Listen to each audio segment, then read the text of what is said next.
Shalom, shalom, bien-aimés dans le Seigneur, que la paix et la grâce du Seigneur soient avec vous encore aujourd'hui. Amen. Je bénis l'Éternel pour le souffle de vie qu'il nous a accordé encore aujourd'hui, pour sa présence dans nos vies, pour son amour infini, pour toutes ses bontés et ses bienfaits. Alléluia. Bien-aimés dans le Seigneur, notre Dieu est merveilleux.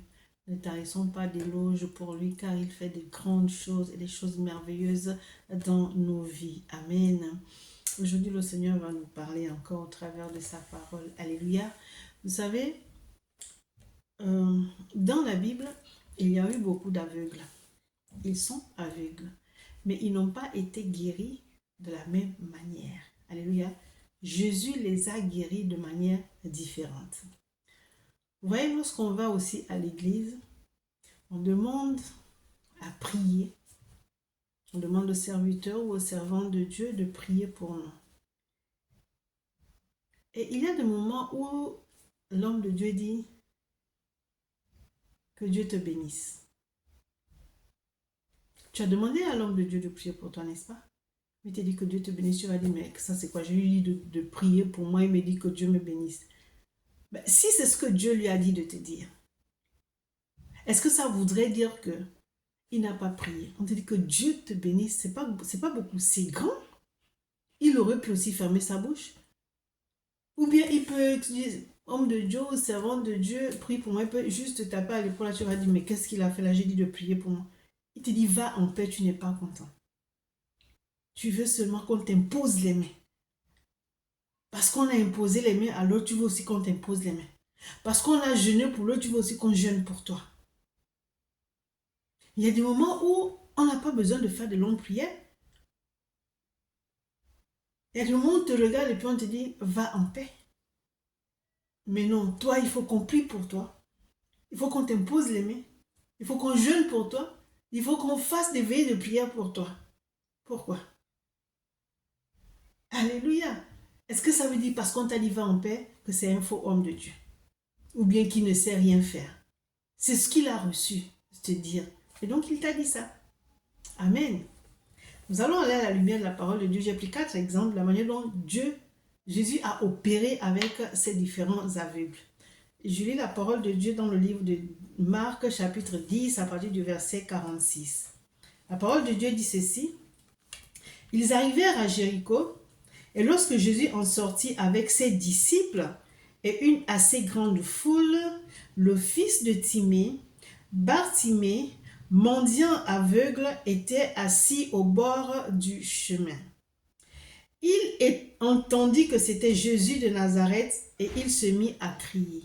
« Fils de David, Jésus, aie pitié de moi. » Plusieurs le reprenaient pour le faire taire, mais il criait beaucoup plus fort. « Fils de David, aie pitié de moi. » Jésus s'arrêta et dit, « Appelez-le. » Ils appelèrent l'aveugle en lui disant, « Prends courage, lève-toi, il t'appelle. » L'aveugle jeta son manteau et se leva d'un bond. Vint vers Jésus. Jésus, prenant la parole, lui dit, « Que veux-tu que je te fasse? »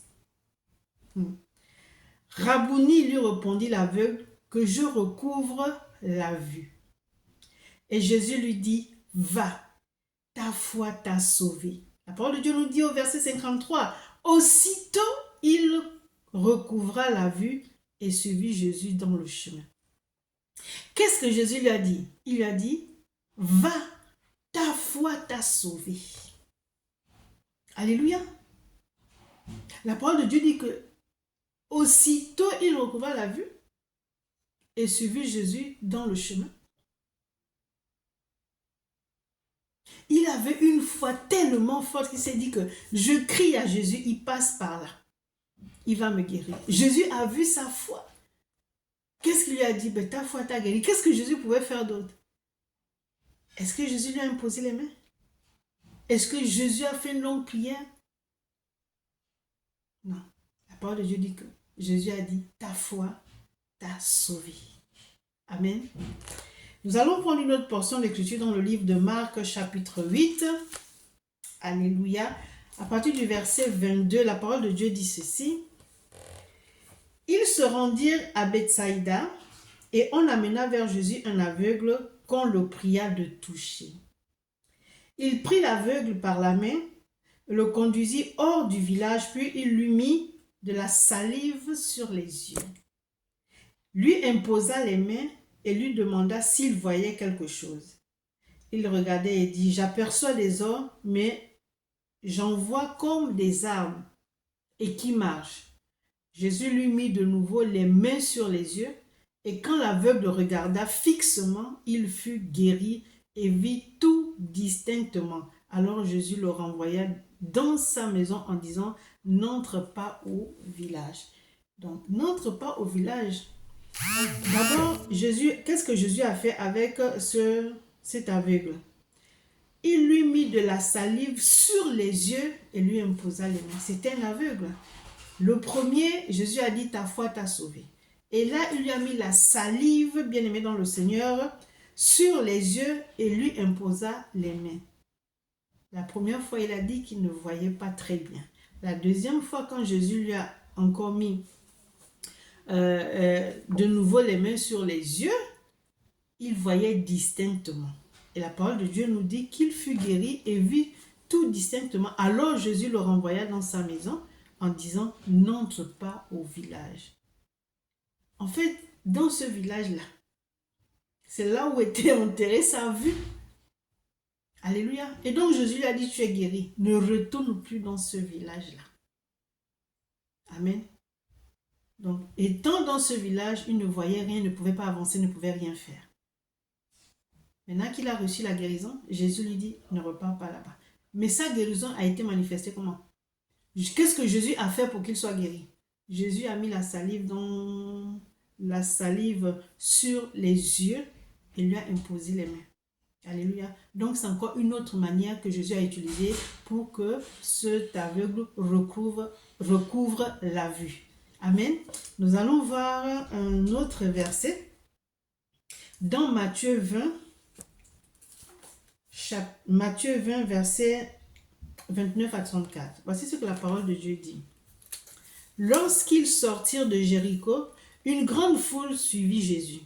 Et voici deux aveugles, aussi au bord du chemin, entendirent que Jésus passait et crièrent, « Aie pitié de nous, Seigneur, fils de David. » La foule le reprenait pour les faire taire, mais ils crièrent plus fort, « Aie pitié de nous, Seigneur, fils de David. » Jésus s'arrêta, les appela et dit, « Que voulez-vous que je fasse ?» Ils lui dirent, « Seigneur, que nos yeux s'ouvrent. » Ému de compassion, Jésus toucha leurs yeux et aussitôt ils recouvrèrent la vue et le suivirent. Là, Jésus a touché les yeux. Il n'a pas mis sa salive, il n'a pas imposé les mains, il n'a pas dit ta foi t'a sauvé, mais la parole de Dieu nous dit que Jésus toucha les yeux des aveugles et ils ont recouvré la vue. Vous voyez qu'on peut avoir la même pathologie, mais nous ne sommes pas obligés d'avoir le même traitement. Alléluia. Je vais prendre le dernier passage dans le livre de Jean, chapitre 9, au verset 1 à 7. La parole de Dieu dit ceci. Jésus vit en passant un homme aveugle de naissance. Ses disciples lui posèrent cette question. Rabbi, qui a péché, cet homme ou ses parents, pour qu'il soit né aveugle? Jésus répondit, ce n'est pas que lui ou ses parents aient péché, mais c'est afin que les œuvres de Dieu soient manifestées en lui. Il faut que je fasse, tandis qu'il est jour, les œuvres de celui qui m'a envoyé. La nuit vient où personne ne peut travailler. Pendant que je suis dans le monde, je suis la lumière du monde. Après avoir dit cela, il cracha à terre et fit de la boue avec sa salive. Puis il appliqua cette boue sur les yeux de l'aveugle et lui dit, va et lave-toi au réservoir de Siloé, nom qui signifie envoyé. Il y alla, se lava et s'en retournant, voyant clair. Qu'est-ce que Jésus a fait cette fois-ci? Il a craché à terre et il a fait la boue qu'il a appliquée sur les yeux de l'aveugle. Il a dit, va te laver, alléluia, au réservoir de Siloé. Et quand il est revenu, il avait recouvré la vue. Amen. Alors, bien-aimés dans le Seigneur, j'aimerais dire ici que lorsque vous demandez qu'on prie pour vous, ne vous attendez pas toujours à ce qu'on fasse des larges prières ou qu'on vous impose forcément les mains ou qu'on est obligé de vous dire rentrez en jeûne. Non, non. Parce qu'il y a beaucoup qui disent, j'ai dit à l'homme de Dieu de prier pour moi, il m'a dit, tu es béni. Regarde-moi ça. Mais tu es béni? Dis merci Seigneur. J'ai dit à l'homme de Dieu de prier pour moi, il m'a dit, ma foi m'a sauvé. Mais heureusement que tu as la foi. Et qu'il a vu que tu as vraiment une foi. Donc, à quoi ça sert de prier? Donc, ce que tu vas entendre, c'est juste ta foi t'a sauvé. Mais tu n'es pas content. Alléluia. Donc, bien aimé dans le Seigneur, la première fois, Jésus a dit, ta foi t'a sauvé. La deuxième fois, il a guéri avec la salive. La troisième fois, bien aimé dans le Seigneur, Jésus a touché les yeux de l'aveugle avec sa salive.